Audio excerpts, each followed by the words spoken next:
à faire, les citoyens des quartiers populaires en particulier, puisqu'il y a des circulaires, des tas même dans la loi, dans la dernière loi sur la politique de la ville, elle expliquait aux élus qu'il fallait qu'ils mettent sur pied des conseils de citoyens pour prendre en charge eux-mêmes et exercer leur pouvoir d'agir en matière de mise en œuvre des mesures de politique de la ville sur le logement, la santé, la culture, les services publics.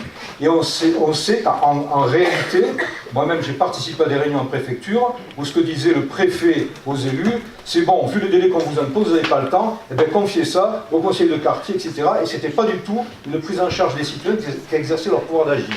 Donc deuxième perspective sur laquelle nous on doit agir, c'est ça, comment faire que les citoyens s'impliquent. Et enfin, la troisième proposition, c'est en fonction de ce que j'ai dit, je n'ai pas le temps de développer, nous devons participer à réviser les critères de politique de la ville pour que ce soit des politiques de la ville qui effectivement sont des politiques qui ne sont pas en dents de scie, qui sont pérennes avec une évaluation régulière et un objectif. L'objectif c'est vérifier que le but de la politique de la ville il s'applique réellement, c'est-à-dire il permet de sortir des quartiers entiers et des populations entières du ghetto et qu'on les réintègre dans le droit commun.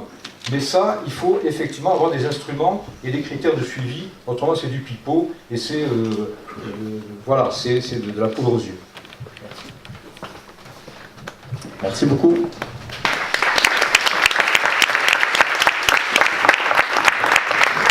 Le groupe suivant, il n'y a pas d'ordre précis. Le premier qui se lève.